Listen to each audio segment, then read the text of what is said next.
الرجيم بسم الله الرحمن الرحيم الحمد لله الذي يؤمن الخائفين وينجي الصالحين ويرفع المستضعفين ويزع المستكبرين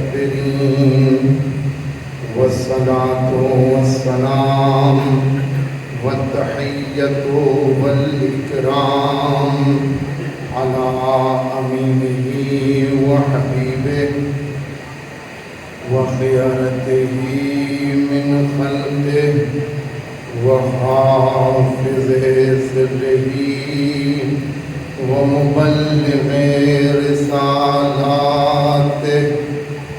العبد المرتضى والنبي المجتبى والرسول المصطفى أبي القاسم محمد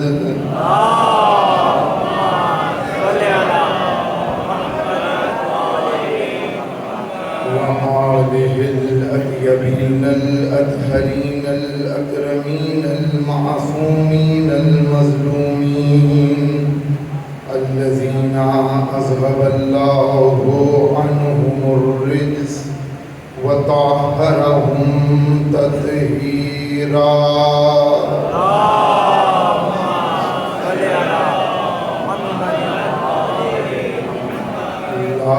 سيما ابن الزهراء بقية الله وآيته الكبرى ولعنة الأبدية على أعدائهم أجمعين.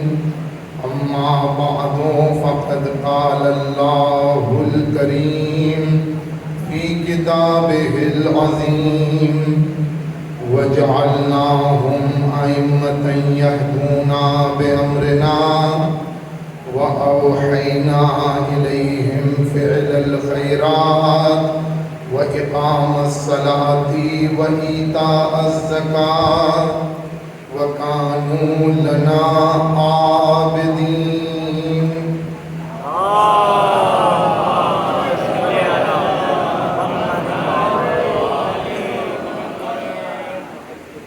عزیزان محترم، سورہ انبیاء کی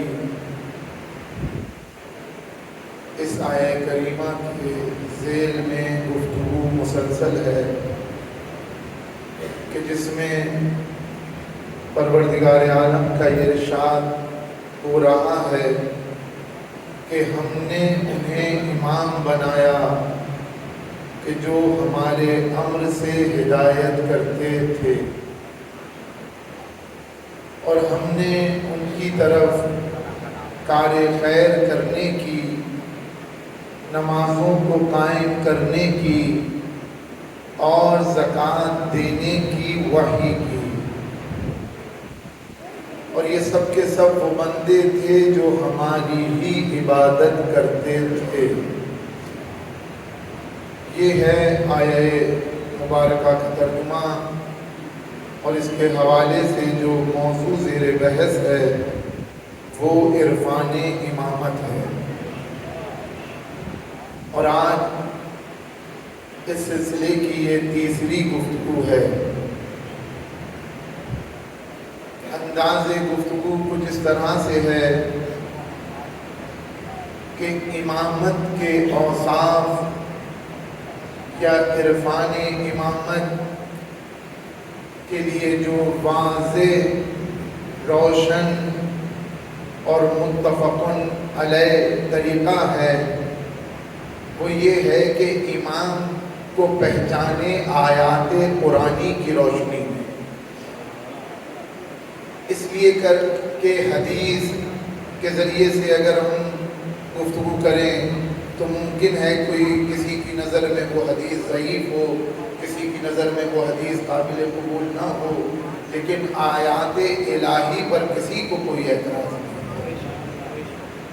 لہذا سب سے واضح اور روشن طریقہ یہ ہے کہ امام کو آیات قرآنی میں تلاش کریں. اور قرآن کا عجیب انداز ہے، قرآن کبھی نام یعنی اکثر مقامات پر نام لے کر گفتگو نہیں کرتا. آپ اکثر قرآن کی آیات کو اٹھا کر کے دیکھیں، وہاں نام پر گفتگو نہیں ہے بلکہ کریکٹر، کردار اور صفات پر گفتگو کرتا ہے. مجھے نہیں معلوم کہ اس کی وجہ کیا ہے، لیکن جو ظاہری طور پر بات سمجھ میں آتی ہے وہ یہ ہے کہ نام کو بدلا جا سکتا ہے، کردار کو بدلا نہیں جا سکتا.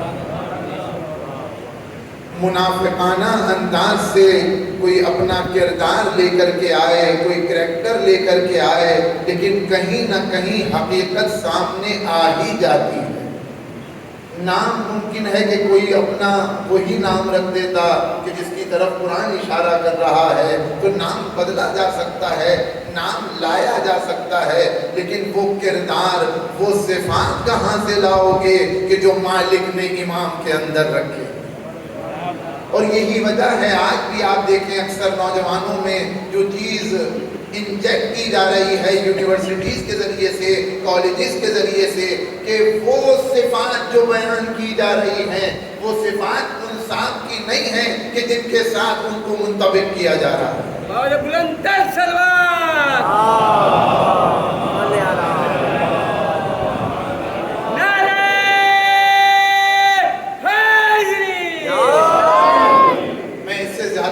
گفتگو نہیں کر سکتا. جس کردار کو، جس صفات کو، جن اوصاف کو، جن شخصیت کے ساتھ بیان کیا جا رہا ہے وہ اس کے ساتھ تطبیق نہیں کر رہی ہیں مگر بیان کیا جا رہا ہے، جبکہ وہ کردار جو بیان کیا جا رہا ہے فلاں شخصیت کے ساتھ وہ کردار کسی اور کا ہے، وہ شخصیت کچھ اور ہے، اس کا کردار کچھ اور ہے. لیکن کب تک انسان نفاق کا دامن تھامے رہے گا، کب تک نفاق کا لباس اوڑھے رہے گا. اسی لیے قرآن آواز دیتا ہے یوم تبلی السرائر، ایک دن آئے گا کہ پردے اٹھا دیے جائیں گے. تو یہ پردے نام سے نہیں اٹھائے جائیں گے بلکہ کردار سے اٹھائے جائیں گے. اس سلام پڑھے محمد علیہ.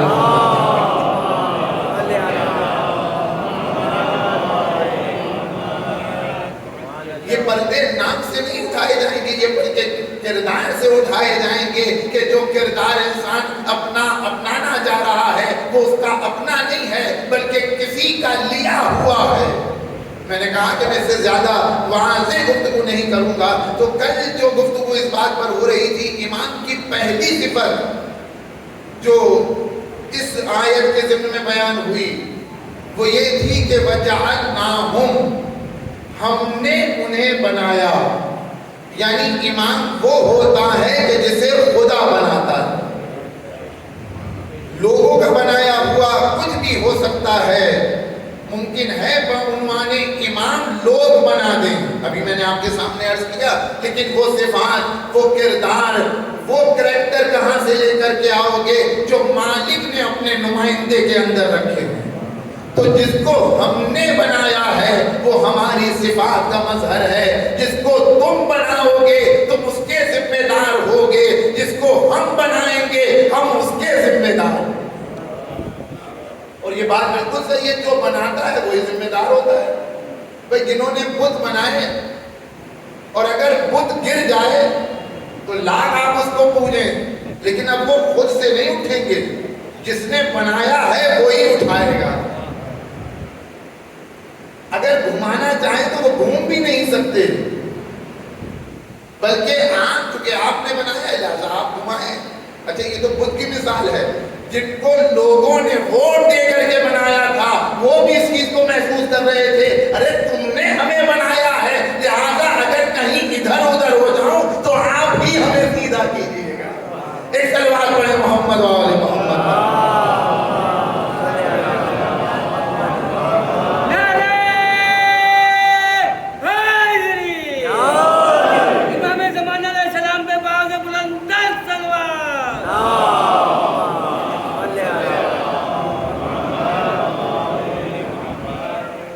لہذا جو بناتا ہے ذمہ دار ہوتا ہے. اب یہاں پر ایک واقعہ ذہن میں آ رہا ہے, آپ سب نے سنا ہوا ہے, لیکن نوجوانوں کے لیے عرض کر رہا ہوں تاکہ انسان محسوس کرے کہ جو بناتا ہے وہی ذمہ دار ہوتا ہے. اور یہ کب کا واقعہ ہے؟ اب میں نام لے رہا ہوں, توجہ کیجیے گا. ایک شخص نے ارادہ کیا. کس چیز کا ارادہ؟ کعبے کی چڑھائی کا ارادہ. کون؟ ابرہہ, جو اب نہ رہا. کاش اب رہا ہوتا تو دیکھتا کہ کتنے سر ہیں جو بیت اللہ کی طرف جھک رہے. لیکن اس نے ارادہ کیا کعبے کی چڑھائی کا, اور چاہا کہ ہم کعبے کو مسمار کر دیں. یہ خبر عبد المطلب کو ملی. کون؟ شیخ بطحا. تو ہونا کیا چاہیے تھا؟ تب مدینے سے بلا کر کے لاؤ, حجاز سے بلا کر کے لاؤ, فلاں علاقے سے بلا کر کے لاؤ, آ کر کے ہم اپنے کعبے کا دفاع کریں, اپنے نظام کا دفاع کریں. ایسا کچھ نہیں کہا شیخ بطحا نے, بلکہ سب سے کہا کہ سب پہاڑوں میں چلے جاؤ. اچھا, اگر عبد المطلب نہ کہتے تو تب بھی جاتے ہیں, لیکن اب چونکہ عبد المطلب نے کہہ دیا تو اور تیزی سے پہاڑوں کی طرف چلے. لیکن دل پر ہاتھ رکھ کے بتائیے, یہ کون سے ڈیفینس کا طریقہ ہے؟ یہ کون سا دفاع کا طریقہ ہے کہ وہ آپ کے کعبے کو برباد کرنا چاہتا ہے, کعبے کو تاراج کرنا چاہتا ہے؟ عجب نہیں, عبد المطلب آواز تھے, ہم ظاہری کعبے کو صرف نہیں بچانا چاہتے, دل کے کعبے کو بچانا چاہتے ہیں. اس لیے کہ اگر ظاہری کعبہ منہدم ہو گیا, میں جسارت کے ساتھ لفظ استعمال کر رہا ہوں چونکہ ضرورت ہے, اگر ظاہری کعبہ منہدم ہو گیا تو اس کو ایک اچھا معمار آ کر کے پھر درست کر دے گا. لیکن جو دل کا کعبہ اگر منہدم ہو گیا تو اس کو کون سا معمار ہے جو آ کر کے درست کرے؟ لہذا ہم ظاہری کعبے کو صرف نہیں بچانا چاہتے, بلکہ کعبہ دل کو بچانا چاہتے. کب چلے جاؤ,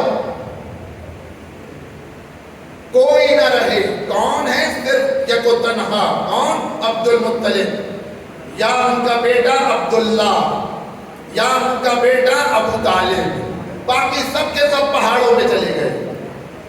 توجہ کیجیے گا, یہ یہاں پر ضرورت اس بات کی ہے جو میں عرض کر رہا تھا. یہ بات یہاں پر آئی ہے کہ جو بناتا ہے وہ ذمہ دار ہوتا ہے. سب چلے گئے, ابرہہ آ گیا.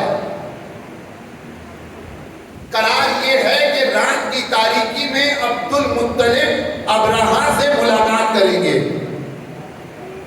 اور ادھر ابرہہ نے اپنی فوج والوں کو ٹریننگ دی کہ دیکھو کل عبد المطلب آ رہے ہیں, رات کی تاریکی میں عبد المطلب آ رہے ہیں, کوئی ان کے استقبال کے لیے نہ اٹھنا, کوئی ان کی تعظیم کے لیے نہ اٹھنا.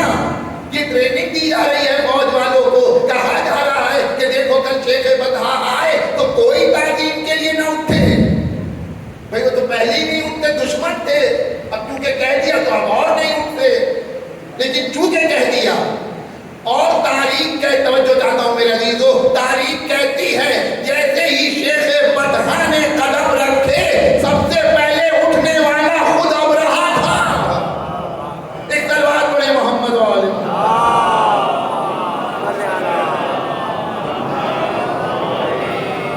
اگر ٹریننگ نہ دی گئی ہوتی, اگر نہ کہا گیا ہوتا تو عزت بچ جاتی.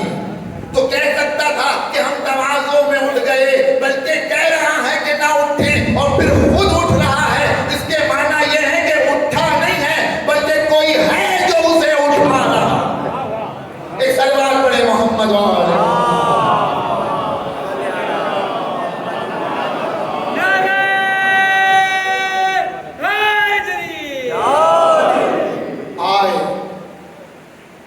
اس نے اپنی باتیں کی, عبد المطلب سنتے رہے, اور جب عبد المطلب کی باری آئی تو کہتے ہیں ابرہہ تو نے ہمارے 200 اونٹ لیے ہیں, وہ واپس کر دے. ابرہہ نے غور سے عبد المطلب کو دیکھا, خیریت, ہم آئے ہیں کعبے کو برباد کرنے اور تمہیں اپنی اونٹوں کی پڑی ہے.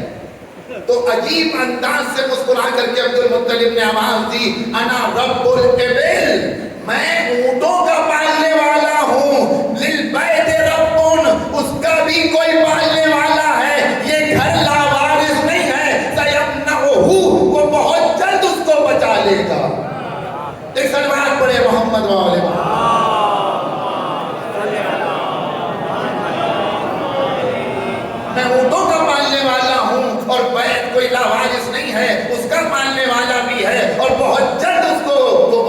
ڈالے گا، وہ اس کی حفاظت کرنے والا ہے. یہ ہماری ذمہ داری نہیں ہے. جس نے کعبہ بنایا ہے وہ ذمہ دار ہے اس کی حفاظت کا.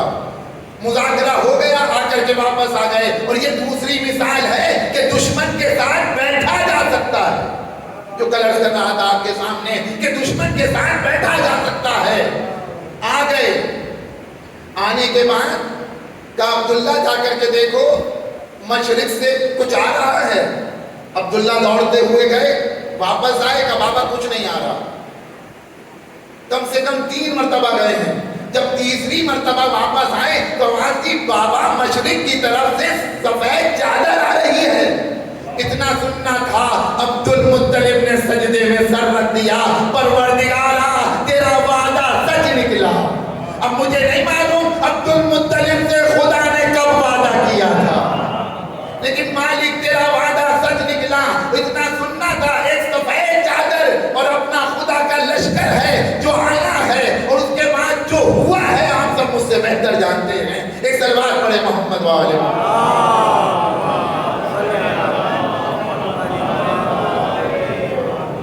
تو غرض کہ جو ذمہ دار وہی ذمہ دار ہوتا ہے جو کسی کو کچھ بناتا ہے. تو وَجَعَلْنَاهُمْ، ہم نے انہیں بنایا.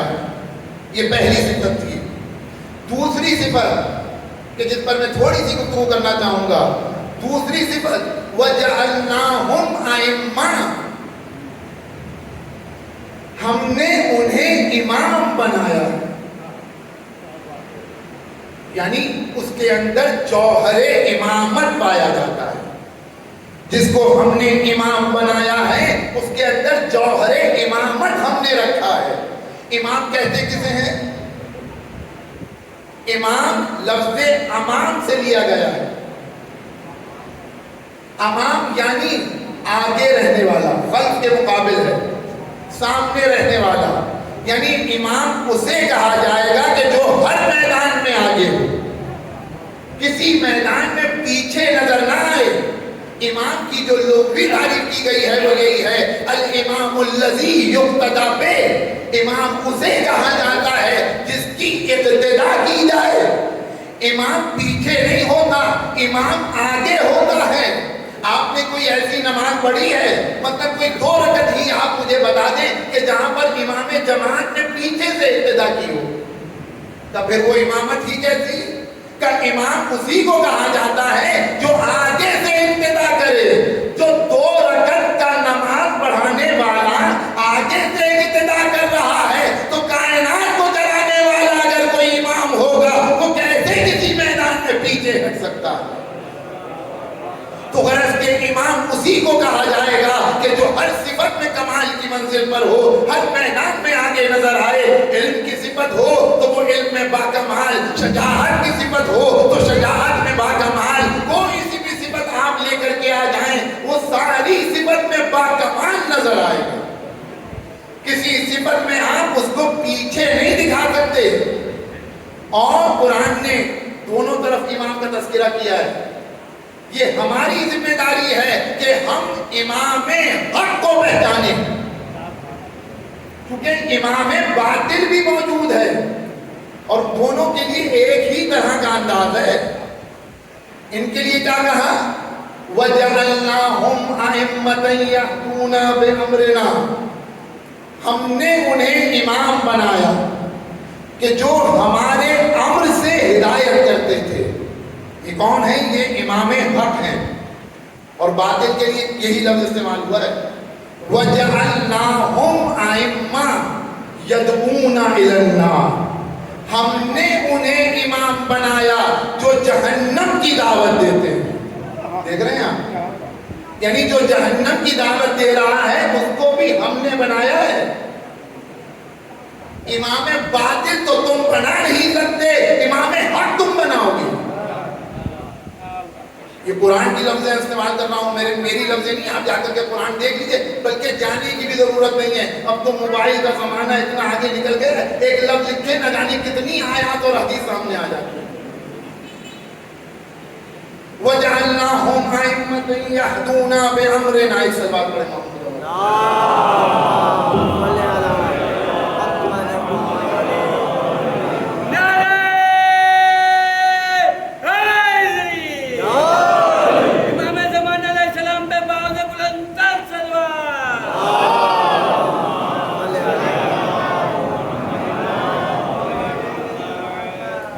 یعنی جو ہدایت کرنے والا امام ہے وہ بھی ہم بنائیں گے، وہ ہم نے بنایا ہے، اور جو جہنم کی دعوت دینے والا ہے اس کو بھی ہم بنائیں گے اور ہم نے بنایا ہے۔ وَجَعَلْنَاهُمْ دونوں کی طرح کا انداز دیکھیں، آپ ایک ہی طرح کا ہے۔ ہم نے انہیں بنایا، کیا بنایا؟ امام بنایا، جو ہمارے امر سے ہدایت کرتے ہیں، اور ہم نے انہیں امام بنایا جو جہنم کی دعوت دیتے ہیں۔ پروردگار انہیں کیوں امام بنایا؟ بھئی انہیں کو امام بنا دیتا کہ جو ہدایت کرتے ہیں تو سب ایک ڈگر پہ چلتے، ایک ہی راستے پہ چلتے، کتنی آسانی ہو جاتی۔ کہ ہم یہی تو نہیں چاہتے کہ کوئی جھٹکے سے جنت میں جائے، نہ یہ چاہتے ہیں کہ جھٹکے سے جہنم میں جائے۔ ہم نے تمہیں انسان مختار بنایا ہے، اپنے اختیار سے اس امام کی طرف چلنا چاہو تو چلو، اپنے اختیار سے اس امام کے پیچھے چلنا چاہو چلو، اپنے اختیار سے چلو، مجبوری میں جنت میں نہ آنا، مجبوری میں جہنم میں نہ جانا، ورنہ تمہارا کمال کیا ہوتا اگر ہم ایک ہی راستہ بناتے؟ تو تمہارا کیا کمال تھا؟ اسی لیے ہم نے دو راستے تمہارے لیے رکھے ہیں، اِنَّا هَدَيْنَاهُ السَّبِيلَ إِمَّا شَاكِرًا وَإِمَّا كَفُورًا۔ ہم نے دونوں راستوں کی ہدایت کی ہے، اب تمہاری ذمہ داری ہے کہ تم شاکر بن جاؤ یا کافر بن جاؤ۔ ہم تمہیں شاکر نہیں بنائیں گے، تم نے خود شاکر بننا ہے اپنے اختیار سے، ہم تمہیں کافر نہیں بنائیں گے۔ راستے دونوں ہم دکھائیں گے، ہم نے راستہ بھی بنایا، راہبر بھی دکھایا، منزل بھی تمہارے لیے مشخص کر دی، اب تمہاری ذمہ داری ہے اس راستے پہ چلو تو جنت، اس راستے پہ چلو تو جہنم، نہ جھٹکے سے جنت میں جانا نہ جھٹکے سے جہنم میں جانا، ورنہ کوئی کمال تمہارا نہ ہوتا اگر ایک راستہ ہم بنا دیتے۔ یہاں تک بات واضح ہے کہ تو دونوں طرف کی ہدایت ہم کر رہے ہیں۔ اور ایک اور آیت آپ کے سامنے پڑھ رہا ہوں، اِنَّا هَدَيْنَاهُ النَّجْدَيْنِ، یہ بھی قرآن کی آیت ہے۔ ہم نے دونوں راستوں کی ہدایت کی ہے، تمہاری مرضی ہے ان کی طرف چلو یا ان کی طرف چلو۔ کیونکہ پروردگار عالم نے اس نظام کو اس طرح سے کیوں رکھا ہے؟ یہ نظام اس انسان کے لیے ہے کہ جو عالم بھی ہے، جو قادر بھی ہے، جو مختار بھی ہے اور جو ہدف مند بھی ہے۔ اب اس سے بحث نہیں ہے کہ اس کے پاس کتنا علم ہے، انسان کوئی آپ ایسا انسان نہیں دکھا سکتے جو جہل مطلق ہو۔ حد اقل ہر انسان اپنا نام تو جانتا ہے، کوئی انسان آپ ایسا نہیں دکھا سکتے کہ جس کے پاس قدرت نہ ہو۔ حد اقل اتنی تو قدرت ہے، اور یہ مثالیں موجود ہیں، اگر تمہارے اندر قدرت ہے نماز پڑھنے کی تو کھڑے ہو کے پڑھو، اتنی تو قدرت ہے۔ نہیں ہے قدرت تو بیٹھ کے پڑھو۔ اگر تمہارے اندر قدرت ہے وضو کرنے کی تو کرو، نہیں ہے تو تیمم کرو۔ یعنی انسان کے اندر علم بھی پایا جاتا ہے، انسان کے اندر قدرت بھی پائی جاتی ہے، اور انسان کسی نہ کسی ہدف کے پیچھے ہے۔ اب ہدف کچھ بھی ہو، رات میں اٹھا ہے نماز شب کے لیے، رات میں اٹھا ہے چوری کے لیے، اس سے بحث نہیں ہے۔ ہدف مثبت ہو یا منفی، ہر انسان ہدف مند ہے۔ اور چوتھی صفت جو مالک نے انسان کے اندر رکھی ہے وہ ہے انسان کا با اختیار ہونا۔ انسان اپنے اختیار سے جو کام انجام دیتا ہے اپنے اختیار سے دیتا ہے، مجبور نہیں ہے۔ اختیار مالک نے انسان کو دیا ہے۔ کتنی مثالیں موجود ہیں، اہل بیت، انبیاء، رسول، ائمہ سب آئے ہیں ہدایت کے لیے۔ اب یہ بات بہت پرانی ہے، انشاءاللہ آنے والی تقریر میں اس کی وضاحت کروں گا، صرف اشارہ کر رہا ہوں۔ کوئی نبی ایسا آپ نہیں دکھا سکتے جو ہدایت کے لیے نہ ہو، کوئی رسول آپ نہیں دکھا سکتے جو ہدایت کے لیے نہ ہو، کوئی امام آپ نہیں دکھا سکتے جو ہدایت کے لیے نہ ہو۔ سب کی منزل ہدایت ہے، سب کا راستہ ہدایت ہے۔ تو آپ بتائیے انہوں نے سب کی ہدایت کر دی؟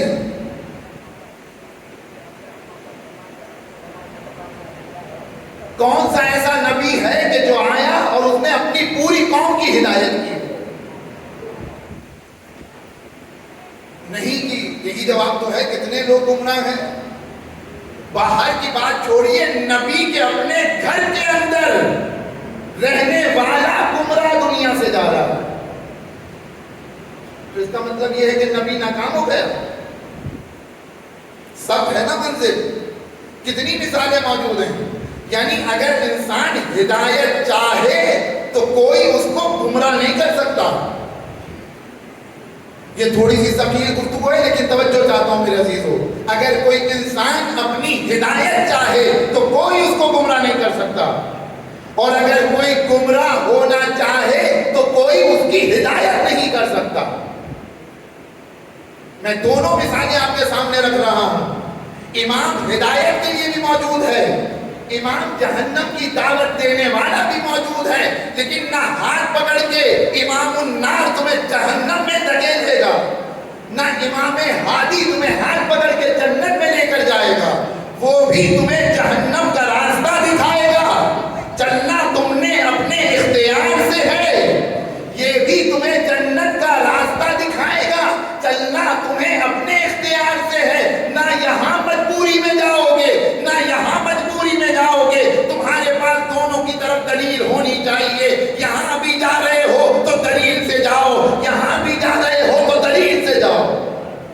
اور ہم نے دونوں طرف تمہاری رہنمائی کی ہے. اگر موسیٰ کو بھیجا ہے تو فرعون کو بھی بھیجا ہے, اگر ابراہیم کو بھیجا ہے تو نمرود کو بھی بھیجا ہے.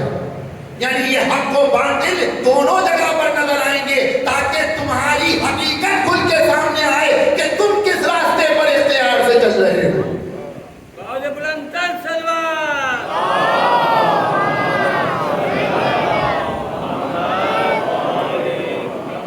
اور میں نے عرض کیا کہ میں ابھی آپ کے سامنے ایک مثال ایسی دوں گا کہ جہاں پر معصوم نبی موجود ہے لیکن وہ اپنے گھر والی کی ہدایت نہ کر سکا.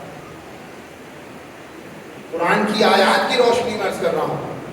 اور ادھر فرعون جیسا انا ربکم الاعلی کا نعرہ لگانے والا موجود ہے لیکن اپنی بیوی کو اپنے جیسا نہ بنا سکا. یہ بھی اپنے اختیار سے فرعون کے ساتھ رہ کر جنت میں گھر بنا رہی ہے, اور وہ نبی معصوم کے ساتھ رہ کر جہنم میں جا رہی ہے. دیکھ رہے ہیں اپنے اختیار سے. جو کل میں نے ایک لفظ استعمال کیا تھا اس کی وضاحت نہیں کر سکا تھا, آج وضاحت کر رہا ہوں. جو امام حسین کربلا کے لیے نکلے ہیں, بھائی کو خط لکھ کر کیا کہا, انما خرجت لطلب الاصلاح فی امت جدی, میں نکلا ہوں نانا کی امت میں اصلاح کے لیے. دقیق لفظ رکھا ہے امام نے, فی امت, لے امت نہیں کہا ہے. یعنی تمام امت کی اصلاح ممکن ہی نہیں ہے. پیغمبر بہتوں کو سیدھا نہ کر سکے. جو کل عرض کر رہا تھا آپ کے سامنے, اس کی تھوڑی سی وضاحت کرنا چاہتا ہوں. تو حضرت نوح جیسا نبی صاحب شریعت ہیں, 2500 سال زندگی گزارنے والے ہیں, 950 سال تبلیغ کا تجربہ ہے. یعنی اگر اتنا تجربہ ہو تو اپنے تجربے کی بنیاد پر انسان کتنے مسائل حل کر دیتا ہے. ذرا 30-35 سال کا کسی کا تجربہ ہو تو اپنے تجربے کی بنیاد پر کتنے الجھے ہوئے مسائل سلجھا دیتا ہے. وہ 950 سال کی تبلیغ کرنے والا نبی, وہ کہ جو معصوم نبی ہے, اور جس کے لیے قرآن نے خود لفظیں رکھی ہیں, میں اپنے پاس سے نہیں کہہ رہا, کہ ضرب اللہ مثلا امرأۃ لوط و امرأۃ نوح و امرأۃ لوط کانتا تحت عبدین من عبادنا الصالحین وخانتہما. یہ قرآن کی لفظیں ہیں کہ ہم مومنین کے لیے مثال دیتے ہیں نوح کی بیوی کی اور لوط کی بیوی کی. یہ کون تھی؟ یہ دونوں کی دونوں ہمارے جو 2 بندے تھے, جو دونوں صالح تھے. دیکھ رہے تاکید کتنی ہے, جو 2 بندے تھے جو دونوں صالح تھے, ان کے ماتحت تھی. نتیجہ کیا نکلا؟ فخانتہما, ان دونوں نے خیانت کی. تو وقیل ادخلوا النار مع الداخلین، تو ان سے کہا گیا کہ جہنم میں جانے والوں کے ساتھ جہنم میں چلی جاؤ. اور یہ قرآن کوئی تکلف نہیں کر رہا. میں کہوں گا پروردگار کم از کم جناب نوح کی لاج رکھ لی ہوتی بھائی، اگر جہنم میں بھیج دیتا بھیج دیتا. یہ قرآن میں تذکرہ کیوں؟ نوح جیسے معصوم نبی کی لاج رکھ لی ہوتی. کتنوں کی بیویاں جہنم میں جا رہی ہیں، قرآن نے گھاس نہیں ڈالی. یہ تو تیرے معصوم نبی کی بیوی ہے، کم از کم نبی کے گھر کی لاج رکھ لی ہوتی. کہ ہم یہی تو بتانا چاہتے ہیں کہ رشتوں سے جنت نہیں ملتی. ایک سلوات پڑھے محمد و آل محمد.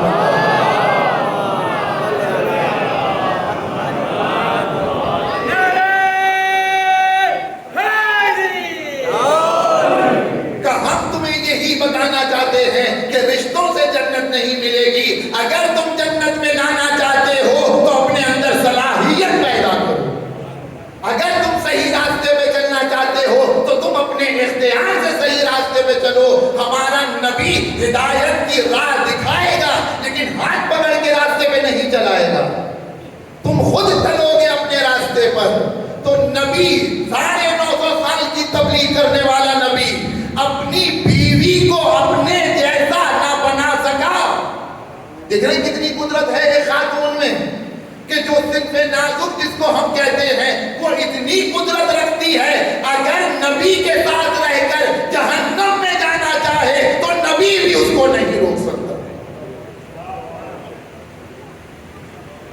اور دوسری طرف بھی مثال قرآن نے اس کی فوراً بات دی. ضرب اللہ مثلا للذین آمنوا امرأۃ فرعون. وہاں کیا تھا؟ مومنین کے لیے، کافرین کے لیے مثال کی، اور یہاں مومنین کے لیے مثال ہے. کس کی بیوی کی؟ کافر کی بیوی کی. انا ربکم الاعلی کہنے والے کی بیوی کی. اور یہ اپنے لیے جنت میں گھر بنا لی.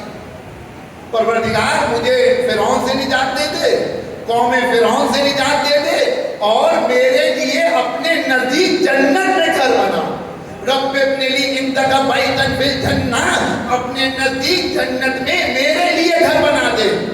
اور عجیب انداز ہے جناب آسیہ کی دعا میں، رب ابن لی عندک بیتا فی الجنہ، یعنی عندک پہلے ہے بیت بعد میں ہے. یعنی جناب آسیہ اپنی دعا میں ہمیں اور آپ کو تعلیم دے رہی ہیں اگر گھر بنانا چاہتے ہو تو پہلے پڑوسی دیکھو بعد میں گھر بنانا. ایک سلوات پڑھے محمد و آل محمد.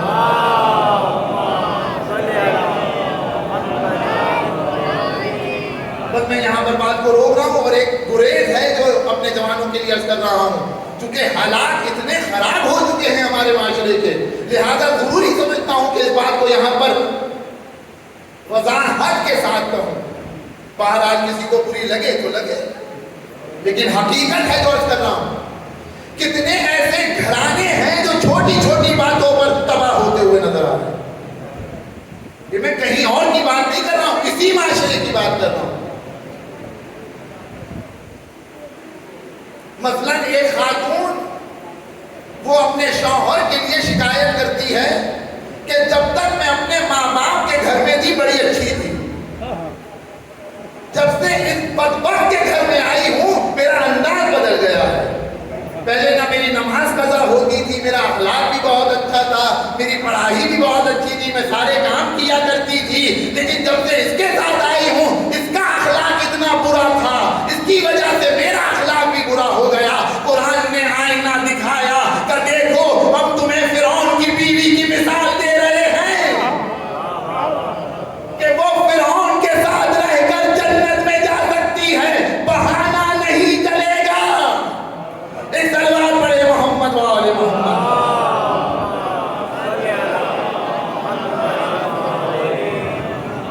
اور دوسری طرف مثال مردوں کے لیے، لڑکوں کے لیے، ان کے ساتھ بھی یہی مشکل ہے. یعنی دونوں طرف کی بات کر رہا ہوں، کہیں کوئی مجھ سے ناراض نہ ہو، نہیں میں دو طرفہ بات کر رہا ہوں.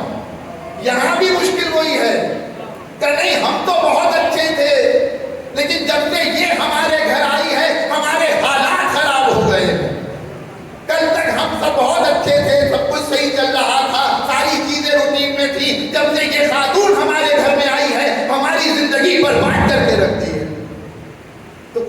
ہم جیسے افراد کو بھی آئینہ دکھا رہا ہے کہ دیکھو ہم نے اسے فرعون کی بیوی کی مثال دی ہے، تمہارے لیے نوح مثال ہے، لوط مثال ہے۔ خیانت کرنے والی بیوی کے ساتھ رہنے کے باوجود نوح کی عصمت پر کوئی حرف نہیں آیا۔ ایک تلوار پڑے محمد وآل محمد۔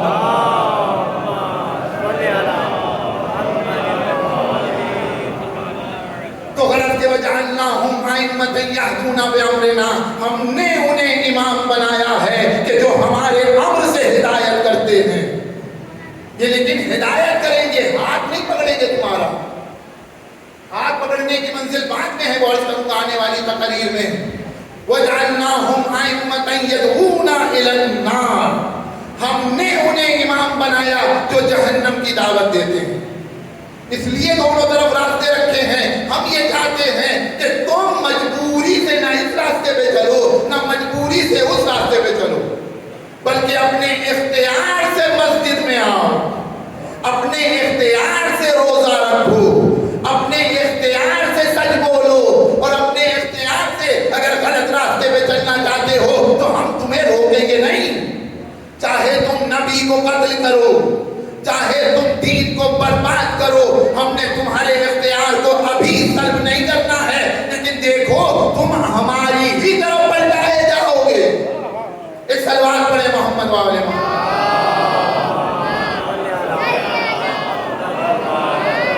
امام زمان علیہ السلام پہ باوجہ بلند سلوات۔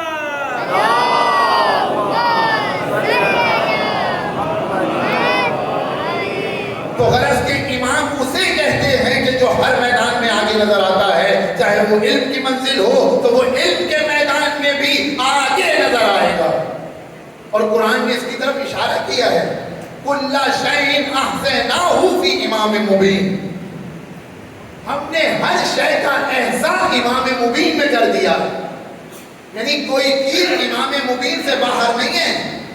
آپ اس سے ملک کے بارے میں پوچھیں، فلک کے بارے میں پوچھیں، شجر کے بارے میں پوچھیں، حجر کے بارے میں پوچھیں، زمین کے بارے میں پوچھیں، آسمان کے بارے میں پوچھیں، کہیں وہ کوئی کہتا ہوا نظر نہیں آئے گا کہ ہم دیکھ کے بتائیں گے، سن کے بتائیں گے، پڑھ کے بتائیں گے۔ جو بھی تم اس سے کسی بھی چیز کے بارے میں سوال کرو گے وہ جواب دیتا ہوا نظر آئے گا۔ اسی لیے ہم امام آواز دیتے ہیں، انی عالم بطرق السماء منی بطرق الارض، میں زمین سے زیادہ آسمان کے راستوں سے واقف ہوں۔ سلونی سلونی قبل ان تفقدونی، پوچھو پوچھو اس سے پہلے کہ تم مجھے کھو دو۔ یہ علم کی منزل ہے امام کی۔ علم امام پر کوئی اعتراض نہیں کیا گیا، کیونکہ علم میں بہت آگے ہے امام۔ ایک اعتراض کیا ہے امام کے علم پر، اور وہ اعتراض ویلڈ ہے۔ جو امام پر امام کے علم پر جو اعتراض ہوا ہے تاریخ کے دامن میں، ایک اعتراض مجھے ملا، اور جس نے اعتراض کیا ہے بالکل صحیح اعتراض امام پر کیا، اور وہ کیا ہے؟ مولا آپ سارے سوالوں کے جواب بہت جلدی دیتے ہیں۔ تو یہ بالکل صحیح اعتراض ہے۔ واقعاً امام ہر سوال کا جواب بہت جلدی دیتے تھے، اور اس سوال کا جواب بھی فوراً دیا۔ کب بتا دے تیرے ہاتھ میں کتنی انگلیاں ہیں؟ اس نے کہا مولا 5 ہے۔ کہا اتنی جلدی؟ کہ یہ تو سامنے کی بات ہے، کہ جیسے تیرے سامنے ہاتھ کے ہتھیلی ہے ایسے ہی پوری کائنات علی کے سامنے۔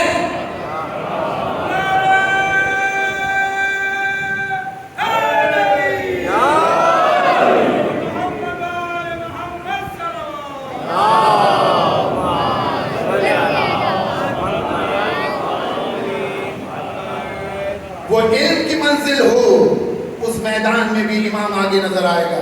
بس آخری ایک آیت سے استفادہ کر کے بات کو روکنا ہوگا، تمام ہو چکا ہے۔ وَجَعَلْنَاهُمْ مِنْهُمْ وَجَعَلْنَا مِنْهُمْ أَئِمَّةً يَهْدُونَ بِأَمْرِنَا لَمَّا صَبَرُوا كَانُوا بِآيَاتِنَا يُوقِنُونَ، ہم نے ان میں سے کچھ کو امام بنایا جو ہمارے امر سے ہدایت کرتے ہیں، اور لما صبروا، وہ صبر کرتے ہیں، کانوا بآیاتنا یوقنون، ہماری آیات کی جب ان کو نشاندہی کرائی جاتی ہے تو وہ اس پر یقین رکھتے ہیں۔ اور یقین کے اندر بھی مقولہ میں تشکیک پایا جاتا ہے، یقین میں بھی درجات پائے جاتے ہیں، اور آپ مجھ سے بہتر جانتے ہیں، صرف بچوں کے لیے عرض کر رہا ہوں. کسی کے پاس ایک یقین کی پہلی منزل ہے، کسی کے پاس دوسری منزل ہے، کسی کے پاس تیسری منزل ہے. امام کا یقین آخری منزل پر ہوتا ہے. مثلا آپ سے کسی نے کہا کہ باہر چائے پلائی جا رہی ہے، تو آپ نے یقین کر لیا کہنے والے کی بات پر، تو یہ آپ کو علم الیقین حاصل ہوا. آپ نے ابھی جانا ہے کہ باہر چائے پلائی جا رہی ہے. میں مثال دے رہا ہوں کہ جا کر کے ڈھونڈنے نہ لگ جائیے گا. ایک تلوار پڑے محمد وآل محمد.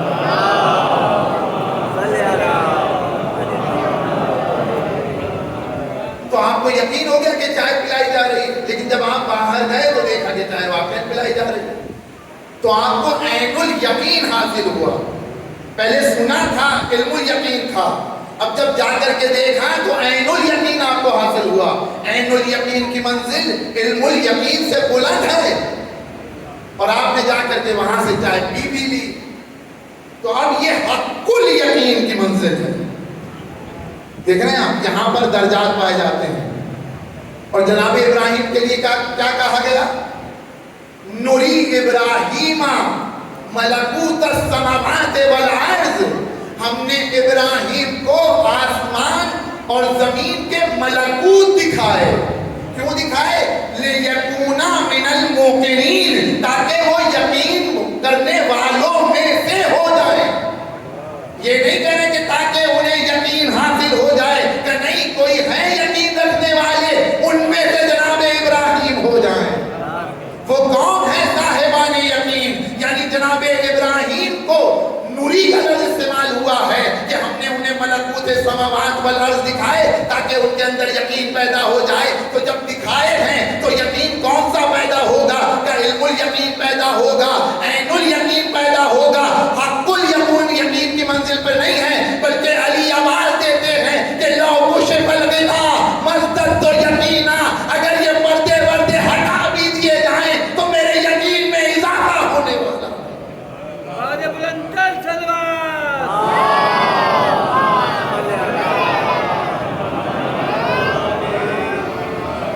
جبکہ جناب ابراہیم بھی امامت کی منزل پر ہیں. آنے والی تقریر میں عرض کروں گا آپ کے سامنے، لیکن درجات پائے جاتے ہیں. امامت میں بھی درجات پائے جاتے ہیں. بس میرے عزیزو، امام کی پہلی صفت یہ ہے کہ امام وہ ہوتا ہے کہ جسے خدا بناتا ہے. اور امام کی دوسری صفت یہ ہے کہ امام وہ ہوتا ہے جو امام ہوتا ہے. چونکہ امام علم دو طرح کا ہوتا ہے میرے عزیزو. ایک علم ہے علم حصولی. آپ نے کہا 2 اور 2، میں نے کہا 4. یہ 2 اور 2 4 کہاں ہیں؟ تو ذہن میں اگر ہلکی سی ایک چوڑی ڈھیلی ہو جائے تو پھر 2 اور 2 4 ہے، نہ 3 ہے نہ 5 ہے. نوبت یہ آتی ہے کہ انسان اپنا نام تک بھول جاتا ہے. یہ علم کی کیفیت ہے. اس کے مقابلے میں ایک علم ہے علم حضوری. علم حضوری حاصل نہیں کیا جاتا، اور جو علم حاصل کیا جاتا ہے اس کا تعلق ذہن سے ہے. یعنی ذہن پہ ہلکا سا جھٹکا لگا تو سب گیا. لیکن علم حضوری اس طرح سے نہیں ہے. علم حضوری ذہن کی چوڑی ڈھیلی ہو جائے تب بھی باقی رہتا ہے. کسی کے سر میں درد ہے، کیا ضروری ہے آپ اس کو بتائیں کہ سر میں درد ہے؟ بھئی سر میں درد انسان خود محسوس کرتا ہے. کسی کو بھوک لگی ہے، کیا ضروری ہے کہ کوئی بتائے کہ تم بھوکے ہو تو وہ متوجہ ہو؟ کہ نہیں، وہ بھوک کا احساس خود کرتا ہے. یا مثلا ماں کی محبت، آپ ماں سے پوچھیں اپنے بیٹے کو کیوں چاہتی ہے؟ بھئی اس لیے کہ وہ ماں ہے. یہ ساری حضوری کیفیت ہے. امام ہر میدان میں آگے کیوں ہوتا ہے؟ اس لیے کہ وہ امام ہے. یعنی امام کے لیے کوئی امام کی کیفیت، امام کہتے ہی اسے ہے کہ جس کے اندر آگے رہنے کی صلاحیت ہو. یہ امام کی دوسری صفت ہے. اور تیسری صفت کا عرض کروں گا آپ کے سامنے. امام کی تیسری صفت ہے یہدون. امام ہدایت کرتا ہے. امام ہدایت محض ہے، وہ ہر ایک کی ہدایت کے لیے آیا ہے۔ جیسے میں نے کل عرض کیا تھا آپ کے سامنے، اگر دشمن بھی امام کے سامنے ہو تو امام اس کی بھی ہدایت چاہے گا، امام اس کو بھی ہدایت کے راستے دکھائے گا۔ جب مکے سے چلے کتنے لوگ مل رہے ہیں امام کو، یعنی جیسی انسان کی سچ تھی ویسا امام نے اس کو جواب دیا۔ تو مولا وہاں نہ جائیے،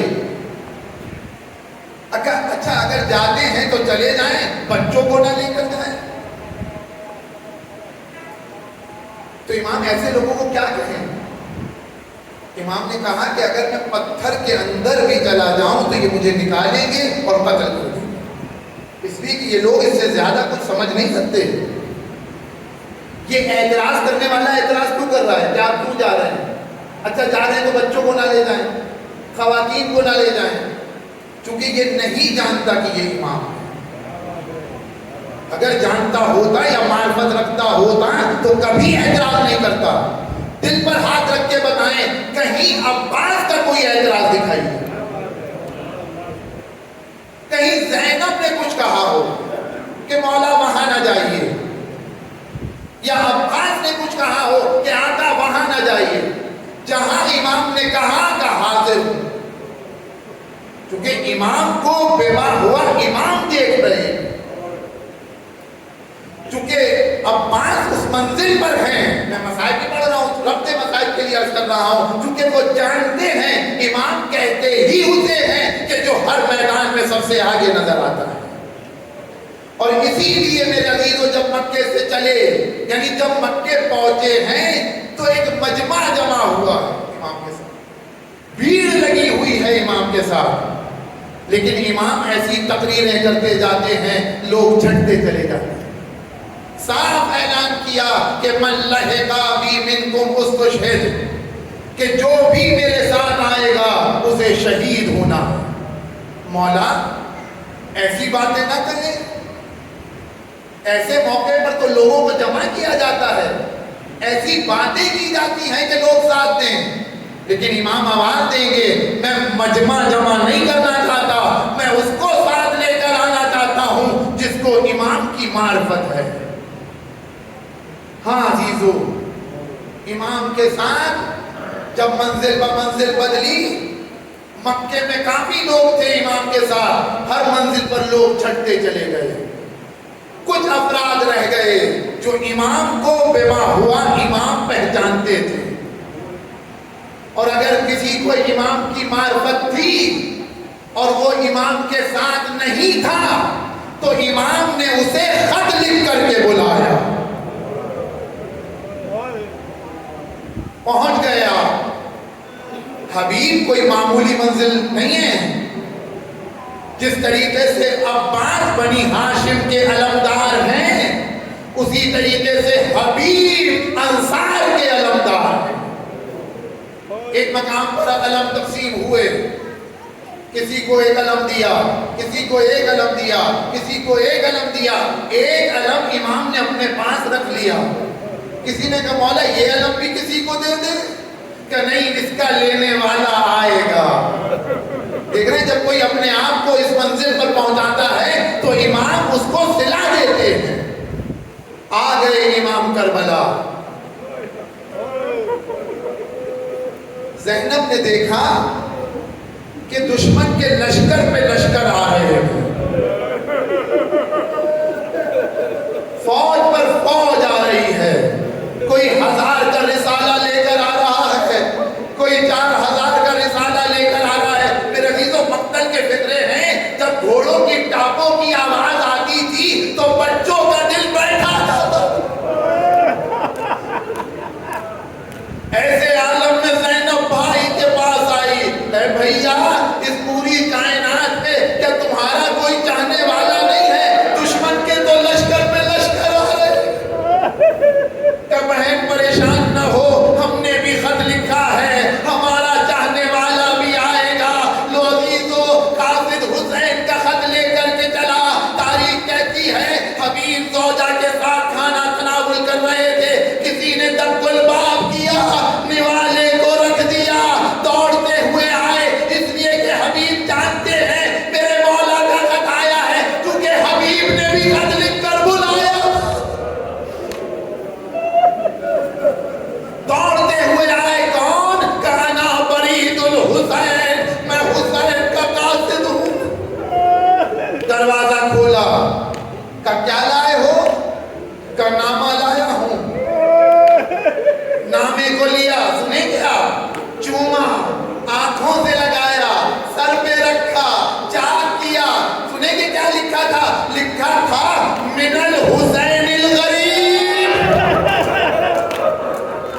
پھر کیا ارادہ ہے کہ مجھے تیرا خیال آ رہا ہے؟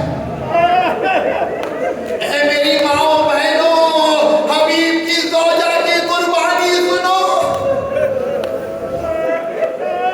کہ مجھے تیرا خیال آ رہا ہے، اتنا سننا تھا۔ اے حبیب تجھ پر وائے ہو، تجھے نبی کا نوازا بلا رہا ہے اور تجھے میری فکر ہے۔ اے حبیب میں خواب بھاگ کے جی لوں گی۔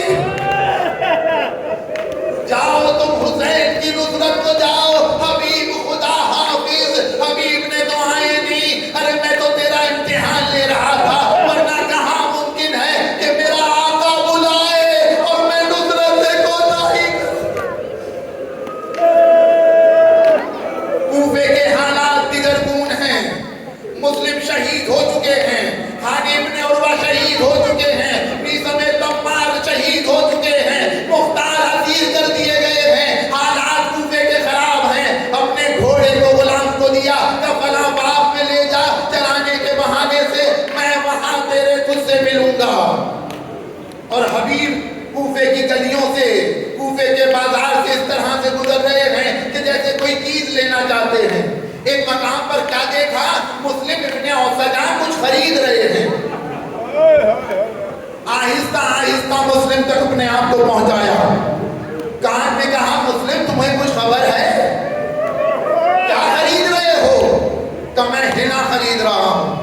کہ تمہیں کچھ خبر ہے کہ کیا ہوا؟ کہ آقا کا نامہ آیا ہے۔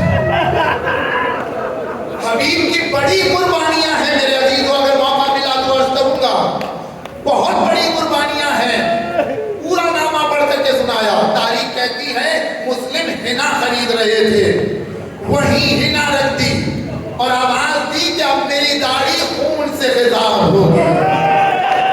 حبیب تم حسین کی نصرت کے لیے پہنچو، ہم بھی آ رہے ہیں۔ تاریخ کہتی ہے یہ وہ جوان اور یہ وہ مرد تھا کہ جو اپنے اہل و عیال کے ساتھ کربلا پہنچا۔ مقتل کے فکر عرض کر رہا ہوں۔ حبیب کہتے ہیں کہ مجھے مسلم سے گفتگو میں کچھ دیر لگی۔